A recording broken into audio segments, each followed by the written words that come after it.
ಉಳಿದ ವರ್ಣತ್ರಯಕ್ಕೆ ಬೆಸಕೈವಳತೆಯಲಿ ಶೂದ್ರನು ಕೃತಾರ್ಥನು ತಿಳಿಯೇ ನೀನಾರು ಇದರೊಳಗೆ ತಿಳಿಯೇ ಕೊಂಬುವನೋ ಕೊಡುವವನೋ ಕುಲವಿಹೀನನ ತಂದು ಕೌರವ ತಿಲಕ ಪತಿಕರಿಸಿದೊಡೆ ನಾಲಗೆಯುಲಿಯಲಾಯಿತು ಕರ್ಣ ಕರ್ಣ ನಿನ್ನಯ ಭವವ ನೆನೆಯೆಂದ.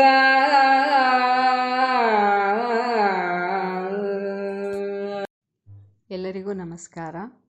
ವಿರಾಟ ಪರ್ವದ 7ನೇ ಸಂಧಿ ಪದ್ಯ 17.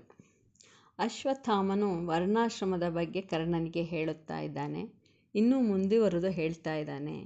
ಕ್ಷತ್ರಿಯ, ವೈಶ್ಯ, ಬ್ರಾಹ್ಮಣ ವರ್ಗಗಳವರಿಗೆ ಸೇವೆ ಮಾಡುವುದರಲ್ಲಿ ಶೂದ್ರನು ಪುಣ್ಯ ಪಡೆಯುತ್ತಾನೆ. ಇಲ್ಲಿ ಶೂದ್ರನು ಸೇವೆ ಮಾಡುತ್ತಾನೆ ಎಂದರೆ ಊಳಿಗದವನು ಅಥವಾ ವೈಯಕ್ತಿಕವಾಗಿ ಸೇವೆ ಮಾಡುವುದು ಎನ್ನೋ ಅರ್ಥ ಆಗಲ್ಲ.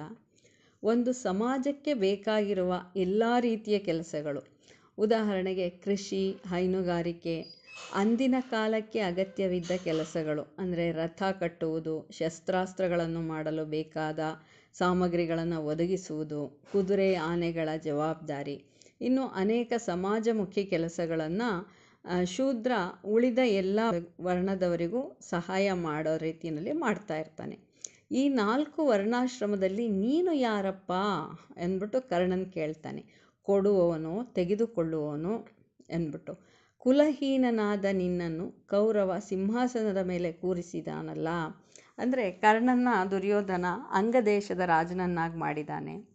ಕರ್ಣ ಯಾರು ಅನ್ನೋವಂಥ ವಿಷಯ ಅಶ್ವತ್ಥಾಮನಿಗೆ ಗೊತ್ತಿಲ್ಲ. ಶಕುನಿ, ಕೃಷ್ಣ ಮತ್ತು ಕುಂತಿಯರನ್ನು ಬಿಟ್ಟು ಯಾರಿಗೂ ಕರ್ಣನ ವಧೆ ಆಗೋವರೆಗೂ ಯಾರಿಗೂ ಈ ವಿಷಯ ಗೊತ್ತಿರೋದಿಲ್ಲ, ಕರ್ಣ ಕುಂತಿಯ ಮಗ ಅನ್ನೋದು. ಹಾಗಾಗಿ ಅವನು ಮಾತಾಡ್ತಾನೆ. ಆದರೆ ನಿನ್ನ ನಾಲಿಗೆ ನೀನು ಯಾರು ಎಂದು ಹೇಳುತ್ತಿದೆ. ನಿನ್ನ ಹಿಂದಿನ ದಿನಗಳನ್ನು ನೀನು ನೆನಪಿಸ್ಕೋ ಅಂತ ಅಂದ್ಬಿಟ್ಟು ಹೇಳ್ತಾನೆ.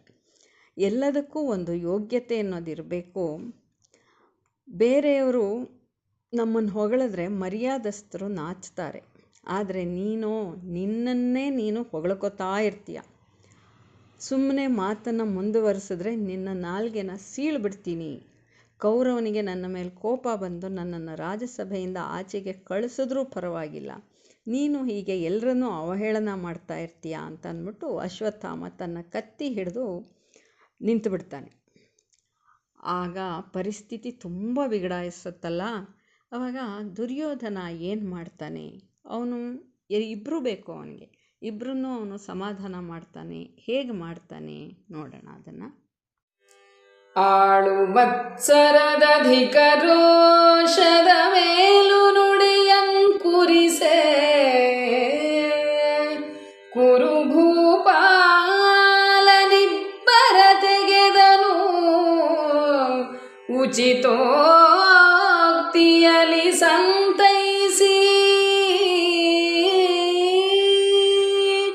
ಕಾಳಗಕ್ಕೆ ತೆತ್ತವರೊಡನೆ ನಿಮ್ಮಾಡುತನವನು ತೋರಿ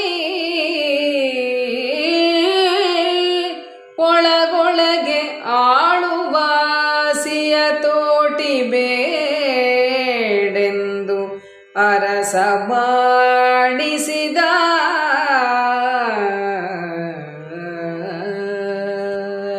ವಿರಾಟ ಪರ್ವದ 7ನೆಯ ಸಂಧಿಯ 20ನೇ ಪದ್ಯ. ಅಶ್ವತ್ಥಾಮ, ಕರ್ಣ ಇಬ್ಬರು ಒಬ್ರನ್ನೊಬ್ಬರು ಹೀಯಾಳಿಸ್ಕೊಂಡು ತಮ್ಮನ್ನು ತಾವು ಹೊಗಳ್ಕೊಳ್ತಾ ಸಿಕ್ಕಾಬಟ್ಟೆ ಕೋಪ ಮಾಡ್ಕೊಂಡಿರ್ತಾರೆ. ಆಗ ದುರ್ಯೋಧನ ಇನ್ನು ಬೇರೆ ದಾರಿನೇ ಇಲ್ಲದಲೇ ಅವರಿಬ್ಬರ ಮಧ್ಯೆ ಬಂದು ಇಬ್ಬರಿಗೂ ಒಳ್ಳೆ ಮಾತುಗಳನ್ನು ಹೇಳಿ ಸಮಾಧಾನ ಪಡಿಸ್ತಾ ಇದ್ದಾನೆ. ಯುದ್ಧಕ್ಕೆ ಅಂತ ಬಂದಿದ್ದೀರಾ, ಯುದ್ಧದಲ್ಲಿ ನಿಮ್ಮ ಶೌರ್ಯವನ್ನು ತೋರಿಸಿ, ಇಲ್ಲಿ ಕೂತ್ಕೊಂಡು ನಿಮ್ಮಲ್ಲೇ ಜಗಳ ಮಾಡಬೇಡಿ ಅಂದ್ಬಿಟ್ಟು ಇಬ್ಬರಿಗೂ ಸಮಾಧಾನ ಹೇಳ್ತಿದ್ದಾನೆ.